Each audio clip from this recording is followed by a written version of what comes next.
Internal allocation. Internal allocation of the functioning of the market for human resource refer to how labor is distributed and managed with the organization across different sector in the economy. मतलब internal allocation का मतलब है कि human resource को कैसे distribute किया जाए एक ऑर्गेनाइजेशन एक इंस्टीट्यूट के अंदर अलग अलग सेक्टर के अंदर इकोनॉमी में। तो यहाँ पर सिंपल ब्रेकडाउन है। सबसे पहले इंटरनल एलोकेशन का मतलब होता है कि आंतरिक मतलब एक ऑर्गेनाइजेशन के अंदर एलोकेशन मतलब बंटवारा मतलब अलग अलग सेक्टर में एम्प्लॉयज़ को कैसे अलग अलग सेक्टर्स में लगाया जाए। तो ये देखो कैसे है ह्यूमन रिसोर्स मार्केट। यहाँ पर क्या होता है कि जिसको ज़रूरत है जो काम करना चाहता है एम्प्लॉयर, और एक है जो एम्प्लॉय पर लगाएगा वो पर काम कर रहा है जो देखेगा कि उसको स्किल और वर्क के हिसाब से उसको काम देगा, उसको हायर करेगा और उसको उसके जॉब्स के अनुसार जो स्किल और इंटरेस्ट है उसके हिसाब से बेस्ट मैच कर देगा।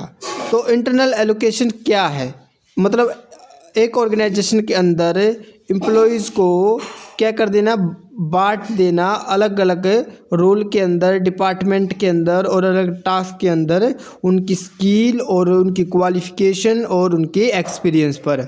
एग्जांपल के तौर पर देख सकते हैं कि एक कंपनी को ज़रूर एलोकेट करना चाहिए एक सॉफ्टवेयर इंजीनियर को आईटी डिपार्टमेंट में और एक मार्केट ग्रेजुएट वर्क को मार्केटिंग टीम के अंदर लगाना चाहिए। तो इनका प्रमोशन भी होना चाहिए टाइम टू टाइम। तो प्रमोशन होनी चाहिए, साथ साथ इनको ट्रेनिंग देनी चाहिए और साथ में अलग अलग इंटरनल एलोकेशन के अंदर इनको बांटना भी चाहिए। इंश्योर करना चाहिए कि जो एम्प्लॉयज़ की ग्रोथ हो वो ऑर्गेनाइजेशन के गोल को पूरा करती हो। फैक्टर क्या है इसमें इन्फ्लुएंस को क्या करते हैं एलोकेशन में। सबसे पहले एक व्यक्ति की स्किल और क्वालिफिकेशन, ज़्यादा स्किल और क्वालिफाइड वर्कर को हायर लेवल और स्पेशलाइज्ड रोल मिलेगा। डिमांड और सप्लाई देखी जाएगी कि हायर डिमांड जिस स्किल की है और लो सप्लाई जिस वर्कर की है स्किल के अंदर, तो वो उन्हें एडिशनल ट्रेनिंग देंगे प्रोवाइड करेंगे, उनको ज़्यादा सैलरी मिलेगी। ये सब चीज़ें इसके ऊपर डिमांड सप्लाई के ऊपर फोकस रखती है। किसकी परफॉर्मेंस ज़्यादा अच्छी है, कोई एम्प्लॉयज़ है बेटर अपॉर्चुनिटीज और प्रमोशन उसे मिलेगा अगर वो ज़्यादा परफॉर्म करेगा। तो ऑर्गेनाइजेशन की नीड जो कंपनी है उसमें बांटे जा रहे हैं वर्कर को अलग अलग काम के अंदर, तो वो ऑर्गेनाइजेशन की गोल्स उनकी ग्रोथ को पूरा कंट्रीब्यूट करे। तो इसका पर्पज़ क्या है, इसका पर्पज़ ये है कि इंश्योर करता है राइट पर्सन को राइट जॉब में और सुधारती है productivity. Help organisation adapt to challenge like new technology और मार्केट डिमांड। तो इन शॉर्ट हम कहेंगे internal allocation human resource market के अंदर ये प्लेस करता है एम्प्लॉय को वहाँ जहाँ परफॉर्म करता है बेस्ट है और बेनिफिट करता है वर्कर और ऑर्गेनाइजेशन को। अब आगे हम जानेंगे ब्रेन ड्रेन के बारे में, क्योंकि जैसे कि किसी को बेटर उसके हिसाब से काम नहीं मिलता तो वो दूसरी जगह पर चला जाता है काम करने के लिए, तो अपनी स्किल और नॉलेज को दूसरे देश में ले जाता है, उसे ब्रेन ड्रेन कहते हैं। तो उसके बारे में पढ़ेंगे। अब ब्रेन ड्रेन के बारे में पढ़ेंगे। ब्रेन ड्रेन का अर्थ होता है स्किल्ड एजुकेटेड और टैलेंटेड इंडिविजुअल का इमिग्रेशन होना, मतलब दूसरे देश में चले जाना। कहाँ से, होम कंट्री से दूसरे देश में किस चीज़ के लिए जा रहे हैं, ये बेटर अपॉर्चुनिटीज़ के लिए जा रहे हैं। It often involves professional such as doctor, इसमें हमेशा मुख्य रूप से जो शामिल होते हैं वो डॉक्टर, इंजीनियर, साइंटिस्ट और एकेडमिक वाले शामिल होते हैं। तो ब्रेन ड्रेन की क्या हिस्ट्री रही है। Brain drain become popular in the mid 20th century, मतलब 20th सेंचुरी के मध्य में, मतलब वर्ल्ड वार के दौरान ये मुख्य रूप से पॉपुलर हुआ। Particularly after World War II, when European scientists and individuals migrate to the United States and Canada for better prospects, मतलब लोग क्या करने लगे, जो यूरोपीय साइंटिस्ट थे और इंडिविजुअल थे वो यूएस की तरफ कनाडा की तरफ जाने लगे। इन रिसेंट डिकेड्स, जो पिछले दशकों में हम देखने को मिला है कि जो विकसित हो रहे देश हैं विकसित हुए नहीं लेकिन विकसित हो रहे देश हैं, वे अपने एक्सपीरियंस लोगों को लॉस कर रहे हैं। कहाँ के लिए? वे दूसरे जो विकसित देश हैं उनमें चले जाते हैं। और इससे क्या होता है? देश की एग्जर्बेटिंग एंड डेवलपमेंट डिस्पैरिटीज़, मतलब देश की इकोनॉमिक्स खराब होती चली जाती हैं और जो विकास के स्तर हैं उसमें असमानता आने लगती हैं। तो इस चीज़ को हम देखने को मिलते हैं। क्या क्योज देखने को मिलते हैं हमें ब्रेन ड्रेन में? तो सबसे पहले इकोनॉमिक्स डिस्पैरिटीज़ हमें देखने को मिलती है। इसमें लो वेज और लिमिटेड जॉब अपॉर्चुनिटीज़ होती हैं देश की कंट्री में, और बेटर सैलरी और अच्छे बेनिफिट के लिए ये लोग विदेश जाते हैं। इसमें दो फैक्टर काम करते हैं, एक तो पुश फैक्टर है, एक है पुल फैक्टर। मतलब जो पुश फैक्टर है वो क्या करेगा?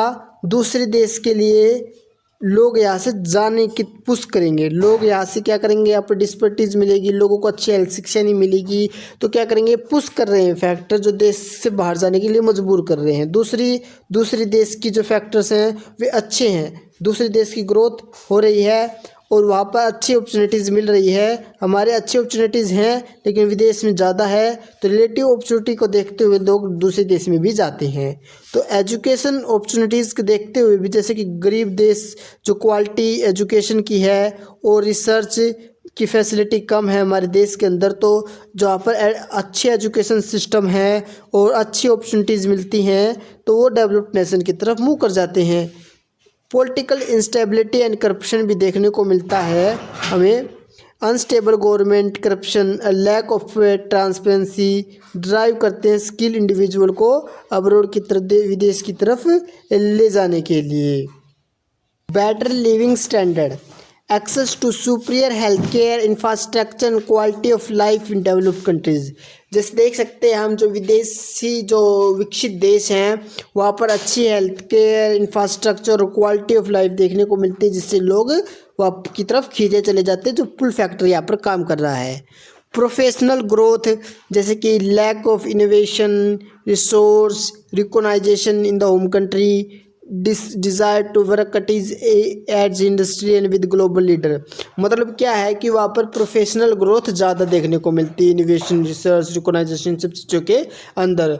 इसमें सोशल फैक्टर क्या काम करते हैं? मतलब जहाँ पर जो परिवार से प्रभावित होकर और जिनके पीयर्स जो साथी हैं वो ऑलरेडी पहले ही विदेश में सेटल्ड हो चुके हैं, वे उनसे इन्फ्लुएंस हो जाते हैं और जिससे क्या होते हैं कि वो कॉस्मोपॉलिटन लाइफस्टाइल, मतलब विदेश के रीति रिवाजों को अपनाने लग जाते हैं। उनकी चाह उनके अंदर उमड़ने लगती है, जिसके कारण भी वे विदेशों में जाने की चाह रखते हैं। तो क्या परिणाम देखने को मिलते हैं हमें ब्रेन ड्रेन के? एक तो नेगेटिव कंसिक्वेंस देखने को मिलते हैं, जिसमें लॉस ऑफ टैलेंट होता है।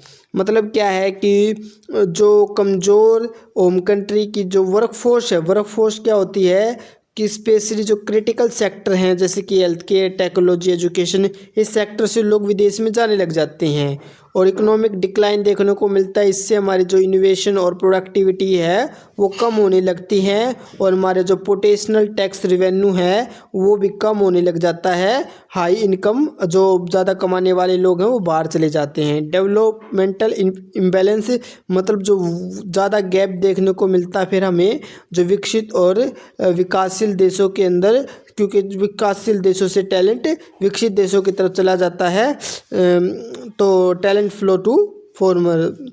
सेक्टरल शॉर्टेज क्या है? जहाँ पर स्किल्ड प्रोफेशनल जैसे कि डॉक्टर, टीचर, इंजीनियर, इनकी क्या है हमें देखने को मिलते हैं। डेवलपमेंट में हमें कमी देखने को मिल जाती है और ये स्थिति खराब करने लग जाती है देश की। सोशल फ्रेगमेंटेशन क्या है? जो फैमिलीज़ का जो सेपरेशन होता है और जिससे समाज का बॉन्ड भी कमज़ोर हो जाता है। पॉलिटिकल कॉन्सिक्वेंस क्या है? इसमें देख सकते हैं हमें रिमिटेंस, हम क्या है कि हमें सबसे ज़्यादा रिमिटेंस मिलते हैं विदेशों से और migrant send money back to home, contribution to the economy, जो देश की अर्थव्यवस्था में क्या देते हैं? कंट्रीब्यूट देते हैं ये वापस पैसे बेचकर। Global exposure, expertise, bring back knowledge, skill, network और इन्हें ये सभी देखने को मिलता है।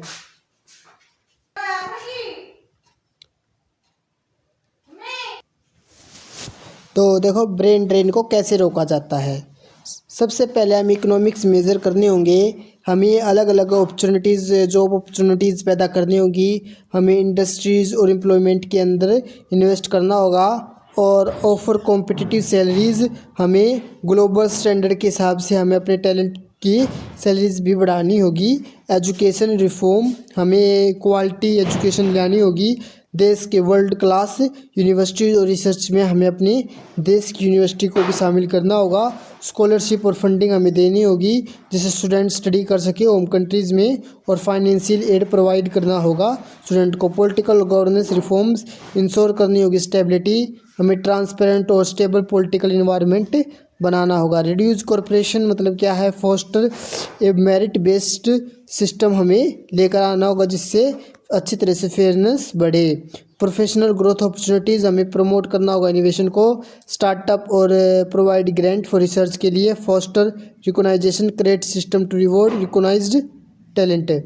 इनक्राउज रिटर्न माइग्रेशन, हमें क्या करना होगा, इंस्टीट्यूट बढ़ाना होगा जिससे हमारे जो प्रोफेशनल गए हैं वे वापस आ जाए, जिससे हम टैक्स को कम कर सकते हैं, रिसर्च ग्रांट दे सकते हैं और लीडरशिप अपॉर्चुनिटीज़ दे सकते हैं।